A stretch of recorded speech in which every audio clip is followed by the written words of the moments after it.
Start. सबसे पहले मैं अध्यक्ष जी से निवेदन कर यह पूछना चाहता हूँ कि हमारे जो आदिवासी लोग हैं, सरकार उनकी जमीन अधिग्रहण करना चाहती है, तो पुनर्वास नीति के तहत जीवन यापन करने के लिए जो मूलभूत आवश्यकता होती है उस पर विचार करना चाहिए। आपने पुस्तकालय में जो सूची रखी है उसको देखकर लगता है कि आप भेदभाव कर रहे हैं। उनको वाजिब हक नहीं मिल रहा है, उनको वास्तविक हक मिलना चाहिए। आप हमारे यहाँ 40,000 रुपये प्रति एकड़ राशि देकर आदिवासी लोगों को बेघर कर रहे हैं।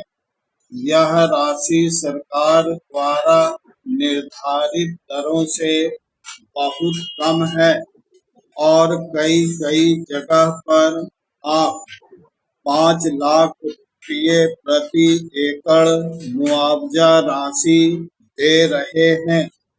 पुनर्वास नीति के अंतर्गत पुनर्वास नीति के अनुसार भूमि में हैंडपंप हो, ट्यूबवेल हो, कुआं हो, उसका भी मुआवजा मिलना चाहिए। विस्थापित लोगों को जहां बसाया जा रहा है वहां रहने की, परिवहन की समुचित व्यवस्था होनी चाहिए और पुनर्वास नीति का पालन किया जाना चाहिए।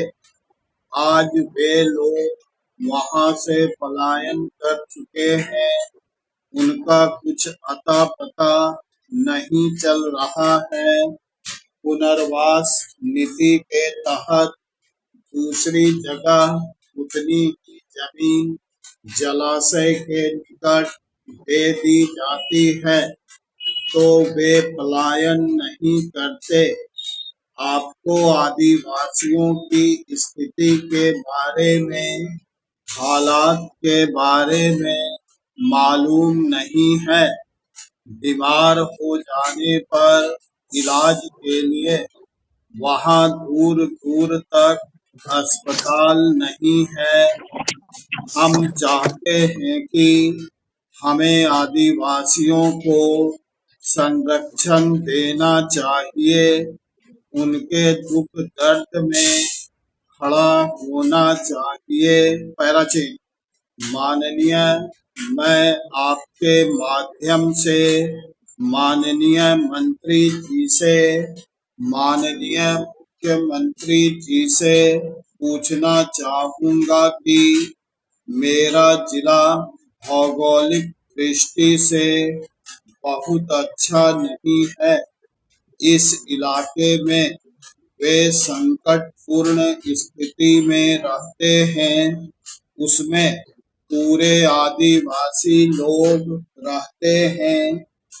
आपने जिन किसानों से जमीन अधिग्रहित की है उनसे सहमति नहीं ली है। किसानों से बिना सहमति के जमीन अधिग्रहित कर ली है। पैराचीन। मैंने सुना है कि राजस्व विभाग के पटवारी जाते हैं, तहसीलदार जाते हैं, उनसे झूठ बोलकर जबरदस्ती से दस्तखत करा लेते हैं। उनको जानकारी नहीं होती कि उनकी जमीन सरकार द्वारा अधिग्रहण कर ली गई है। पैराचीन। मैं माननीय सदस्य को बताना चाहता हूँ कि अधिग्रहण की अग्रिम कार्यवाही अधिनियम के तहत की जाती है। न कि सहमति के आधार पर। मैं मंत्री जी से यह कहना चाहता हूँ कि अधिग्रहण की योजना आज से 5 वर्ष पहले की है। आज की तारीख में किसानों से आप जमीन ले रहे हैं।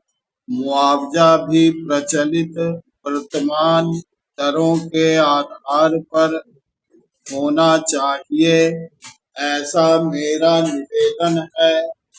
आपको इस संबंध में मुख्यमंत्री जी की घोषणा के अनुसार निर्देश जारी करना चाहिए। ऐसा नहीं हो रहा है।